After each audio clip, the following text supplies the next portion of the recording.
పల్నాడు జిల్లా గురజాల మండలం గంగవరం గ్రామంలో అక్షయ ఫౌండేషన్ వ్యవస్థాపకురాలు జి మల్లేశ్వరి అమ్మ అక్షయ పాత్ర నిరుపేదలకు నిత్య అన్నదాన కార్యక్రమాన్ని ఏర్పాటు చేశారు.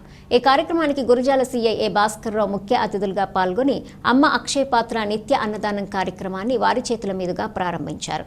ఈ సందర్భంగా ఆయన మాట్లాడుతూ అక్షయ ఫౌండేషన్ ఆధ్వర్యంలో నిరుపేదలకు నిత్యం అన్నదానం, అదేవిధంగా అనాథ పిల్లలను దత్తత తీసుకుని వారికి చదువులకు పూర్తి సహాయ సహకారాలు అందిస్తున్నటువంటి అక్షయ ఫౌండేషన్ వ్యవస్థాపకురాలైనటువంటి జి మల్లేశ్వరిని అభినందించారు.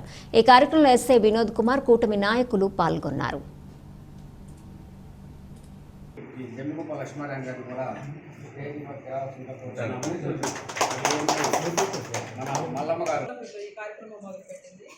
ఈ బిల్డింగ్ కి శంకుస్థాపన చేసింది కూడా ఉగాది రోజునే చేశాము.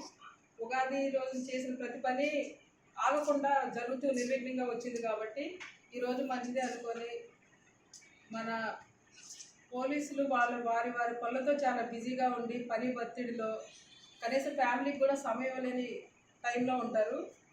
అంత బిజీగా ఉన్న పోలీసు వ్యవస్థ ద్వారా సమాజానికి కూడా వారి దగ్గరగా ఉండి ఉగాది రోజు వారి చేతుల మీదుగా వృద్ధులకు కొంచెం అన్నం పెట్టి వారిని కూడా సమాజ సేవలో పాలుభాగస్తులు చేస్తూ వారి బిజీ లైఫ్ నుంచి కొంచెం ఒక చిన్న వయసు పైబడిన ఉన్నారు, వారికి ఎటువంటి గవర్నమెంట్ బెనిఫిట్స్ లేకుండా అనారోగ్యం బాధపడే వాళ్ళకి కూడా చేరవేసి వాళ్ళకి కూడా భోజన సౌకర్యాలు కల్పిస్తున్నారు. ఇది కూడా వాళ్ళకి నేను కృతజ్ఞతలు.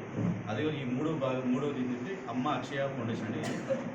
ఎవరైతే పేద పిల్లలు ఉన్నారో వాళ్ళు చేరవేసి వీళ్ళకి ఉన్న వనరులను ఉపయోగించుకొని చదువు చూపిస్తున్నారు. ఇది కూడా మంచి కార్యక్రమం అండి. వీటన్నిటిని చేస్తున్న మన మేడం గారికి, మన రంజిత్, వాళ్ళ ఫ్రెండ్స్కి అందరికీ కూడా ఆ భగవంతుడు ఎప్పుడు తోడుండి అన్నీ వాళ్ళకి మంచిగా ఉండాలని చెప్పి కోరుకుంటున్నానండి. ఉగాది పండుగ శుభాకాంక్షలు. మనకి ఉగాది అమ్మ అక్షయ పాత్ర అనేటువంటి ఒక ఫౌండేషన్లో భాగంగా పెట్టి చదువులేని విద్యార్థులకు ఒక 10 మందిని తీసుకొని వాళ్ళని చదివించాలి అనేటువంటి దృఢ సంకల్పంతో ఈ యొక్క కార్యక్రమాన్ని ఏర్పాటు చేయడం జరిగింది. ఈ యొక్క ఆశ్రమాన్ని ప్రేమించి అందరూ కూడా మనకు చేతనైన సహాయము వృద్ధులకి, తర్వాత అనాథ పిల్లలకు కూడా అందరూ సహాయ సహకారాలు అందించాలని, ఈ యొక్క ఆశ్రమం కూడా మంచి పేరు రావాలి, బాగా అందరూ కూడా బాగుండాలని కోరుకుంటూ మరి నాకు అవకాశం ఇచ్చినందుకు కూడా ధన్యవాదాలు.